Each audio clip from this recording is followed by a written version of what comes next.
Today I'm going to show you exactly how to set up an email automation in Mailchimp step by step. You'll create a new subscriber welcome sequence, a welcome email, a 3-day delay, a follow-up email, a 4-day delay, and a third email. Start by opening Mailchimp and signing in. Once your dashboard loads, click Automations in the left sidebar. On the Automations page, you'll see your existing automations and the templates Mailchimp has. Normally, when somebody joins your list, you'd have to manually send a welcome email. A flow removes that repeated work. The moment someone subscribes, Mailchimp detects it, sends the welcome email, waits 3 days, and then sends the next email. You create the process once, and Mailchimp runs those steps automatically from then on. Click Build from Scratch at the top right. Now the Flow Builder asks for a name and an audience. Type New Subscriber Welcome Sequence. I would not name this Automation 1 or Test Automation because in 2 months you'll have several flows and you need to know exactly what this one does. Names like Automation 1 are how you accidentally activate the wrong flow later. Choose the audience where you collect new signups. This matters because the flow only watches that one audience. If you have multiple audiences, pick the one connected to the signup form you actually use. Click Continue. Now you're looking at the flow map with one empty starting point. Click Choose a Trigger. The trigger is the starting signal, and it tells Mailchimp which contacts enter and when. You'll see a list of trigger options: signs up for email, makes a purchase, abandons cart, and a few others. For this sequence, select signs up for email. That's the trigger that fires when somebody submits your form and joins the audience. The trigger settings open.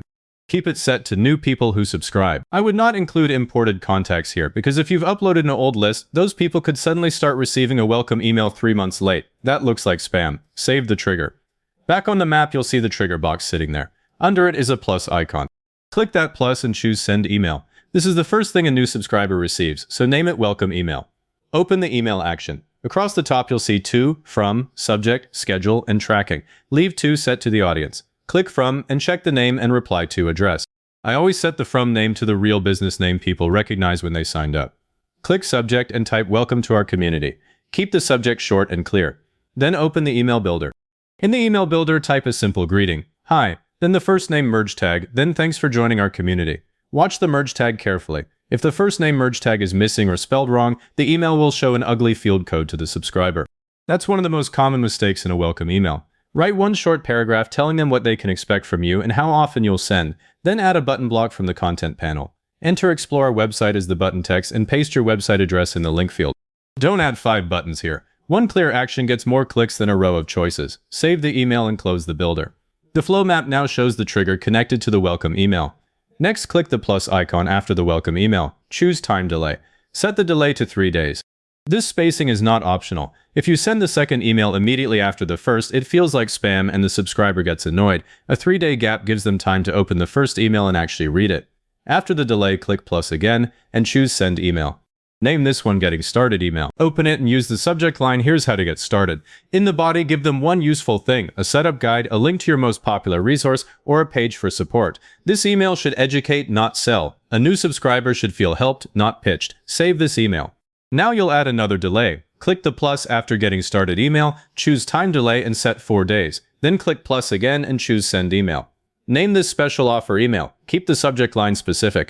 In the body, give them a real offer or a clear next step that makes sense after they've had a week with you. You don't have to make this third email right now, but a 3-email welcome sequence is a strong pattern for small audiences. The first email welcomes, the second helps, the third offers. Now let's add a conditional split before the offer. Click the plus icon after the 4-day delay and choose Conditional Split. Mailchimp opens a branch with 2 paths. Set the condition around whether the contact clicked the Getting Started email. If they did, route them down one path to the Special Offer email. If they didn't, route them down the other path to an educational email instead. That way you only send the offer to people who already showed interest. For a first automation, I would not go deeper than this. Too many branches make it hard to see exactly what a contact experienced. Next, add a tag at the end of the sequence. Click the final plus icon after either path and choose Add Tag. Name the tag Welcome Sequence Completed. This is the step most beginners skip, and it creates a mess later. Tags let you filter your audience and see who finished the sequence. Use a consistent naming style like capitalizing each word. Tags named Welcome, Welcome 1, and Welcome Done become useless when you have 20 of them. Keep it clean. Now review the whole flow map from top to bottom. You're looking at the trigger, the welcome email, the 3-day delay, the getting started email, the 4-day delay, the conditional split, the 2 possible paths, and the final tag. Read it the same way a new subscriber will experience it. If something looks out of order here, it will happen out of order after you activate. I always check that the first email is truly first and the delays are not stacked next to each other accidentally. Before you turn this on, open each email and check the subject line, the from name, the preview text, and the button link. Send yourself a test email in the email builder and open it on your phone. Mobile is where a broken button or an empty merge tag becomes obvious. I also checked that the first name merge tag shows a real name, not the raw field code. Check every link. A welcome sequence with a broken button loses the trust you just built. Now check the trigger one more time, click the trigger on the map and read the settings. Ask yourself, who will enter this automation? For a signups trigger, you want only new people who subscribe through that audience. If imported contacts are included, turn that off. The trigger is the most important step in the whole flow. If it's configured wrong, the wrong people get your emails automatically. Test with a real signup, not a guess. Now you can activate. Click Continue at the top right, then click Turn Flow On. Mailchimp shows the flow is active.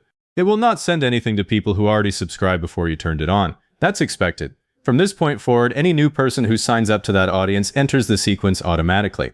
Now test it for real.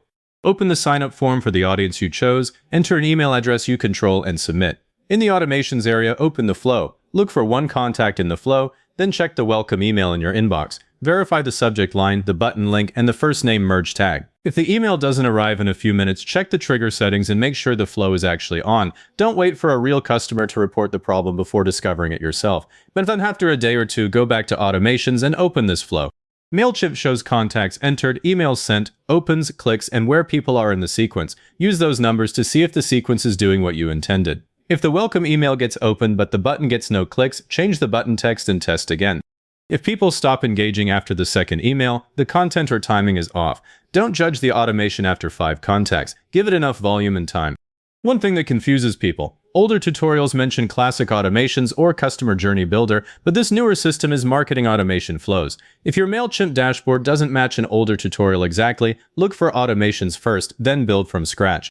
The concepts are the same, but the names and buttons have changed. You may also see a small difference in plan features. For example, abandoned cart flows need an e-commerce connection and the right plan. The welcome sequence you just built uses the core flow builder that most plans support. For the next automation you might build, the same builder handles lead nurture, onboarding, and event reminders. If you have an e-commerce store connected, Mailchimp includes an abandoned cart flow template you can start from and edit the same way. But get this welcome sequence working first. A simple trigger, email delay, email tag flow is the foundation. Once you understand that, the advanced branching and tagging options are a lot easier to use.